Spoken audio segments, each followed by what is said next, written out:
Fabiano, como fazer com que os instrumentos da participação direta melhorem a democracia no Brasil? Como eu estava falando, a nossa democracia, ela, por ser jovem e por ser também fruto, né, de uma Constituição que se propôs ser cidadã, os instrumentos que foram previstos na Constituição de democracia direta, em tese, que seriam aqueles da soberania popular, né, o plebiscito, o referendo e a iniciativa popular de lei, eles foram esvaziados pelo Constituinte. E de que forma esses instrumentos realmente poderiam ter a envergadura, né, necessária para garantir uma efetiva democracia, tirando efetivamente o poder dos representantes eleitos, dos parlamentares, porque eles que decidem, né, como eu citei a Lei 9.709, eles que decidem se vão ou não convocar, vão ou não ouvir a população. Então, a partir do momento em que a gente traz uma nova regulamentação, né, desses instrumentos, nós podemos garantir a democracia na sua integralidade. Por quê? Porque você prevê na lei que para se ouvir a população tem que primeiro passar pelo aval do Congresso Nacional, não justifica. Então, o que eu proponho? O que é democrático? O que eu entendo que realmente é democrático? Que a previsão já esteja na própria lei. Matérias como a vida, a liberdade, tudo que vier, que tiver como assunto a liberdade, a vida, um exemplo, principalmente esses dois exemplos, obrigatoriamente a população tem que ser consultada. Mesmo na hora de criar uma nova lei, sim, ou de mudar. Exatamente. Envolveu vida, envolveu liberdade, né? A população deve ser obrigatoriamente consultada. Isso traz um aperfeiçoamento porque nós retiramos os superpoderes que os nossos representantes eleitos têm e devolvemos esses poderes a quem de direito, que é o povo brasileiro. Então, como é que você fala em democracia se apenas uma pequena parcela da sociedade, que são 513 deputados e 81 senadores, definem toda a nossa vida? E o que é pior, nós não podemos fazer nada, a não ser de 4 em 4 anos votar nas mesmas figuras que sempre estão aí. Tem casos assim que são vergonhosos, né? Por exemplo, um deputado com 9 mandatos, né, na Câmara dos Deputados. Então, esse camarada, ele já tem quanto tempo decidindo as nossas vidas? Então, eu acho que na hora de dar um basta. Eu, como cidadão, eu gostaria muito de ser consultado, de ser ouvido e de definir realmente o destino do meu país. E não simplesmente deixar na mão de pessoas que, infelizmente, não têm correspondido, não têm estado atentos aos anseios da nossa população.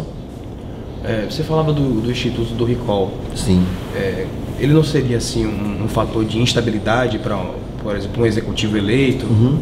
Eu penso da seguinte forma: o que é o recall, né? E o que a gente está falando sobre democracia direta e soberania popular? Eu posso usar aqui como exemplo o advogado e o seu cliente.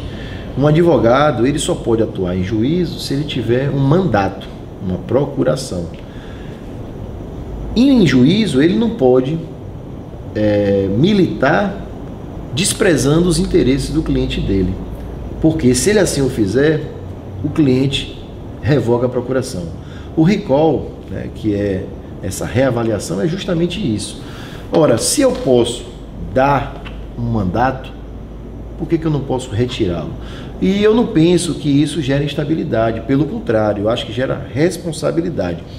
Todo aquele que se coloca como um pleiteante a um mandato, ele tem que ser uma pessoa com capacidade, com qualificação, porque senão ele vai ser reavaliado, ele vai ser chamado de volta, vai ter o recall. E nos casos em que esses mandatários, esses representantes eleitos, não se mostrem hábeis, não tenham aptidão ou se envolverem em atos de corrupção, a população deve ter obrigatoriamente a possibilidade de demiti-lo, vamos dizer assim. Você está demitido. Eu acho que isso é a coisa mais democrática que existe. Se eu posso votar para escolher, eu também posso votar para tirar. O recall, eu penso que ele não tem entrado nos pensamentos do nosso legislador constituinte, porque eles ali estavam realmente fazendo uma reserva de mercado. Então eles fecharam qualquer possibilidade de perderem cada um ali os seus reinados. Então, infelizmente, nós não tivemos essa previsão já em 88 do recall, mas eu penso que é um instituto que vai trazer realmente um aperfeiçoamento para a nossa democracia. Fala-se muito de uma crise de representatividade, né? Você acha que aprimorando e trazendo para o cotidiano da democracia brasileira esses instrumentos de participação direta, sim, seria também uma forma de melhorar a própria qualidade da representação? Exatamente. De quem vai estar lá? Então... Exato, porque certamente com um representante eleito, ele vai melhorar, inclusive, em termos de democracia, porque a atividade parlamentar vai estar extremamente atento ao clamor do povo, aos anseios do povo. E, basicamente, se o Congresso legislar, se o Congresso funcionar antenado com os anseios do povo, vai dar exatamente isso no plebiscito, né? Ou seja, eles vão apenas confirmar ou vão referendar a atividade do parlamento. E realmente traz uma qualidade nos trabalhos do Congresso Nacional. Qual é a diferença do plebiscito para o referendo? Apenas quanto ao momento. São consultas populares. O plebiscito é uma consulta prévia, enquanto que o referendo é uma consulta a posteriori, após o ato ou o ato do parlamento, né, ou um ato administrativo, após ser consumado, há uma consulta. O povo pode referendá-lo ou não. Entendi.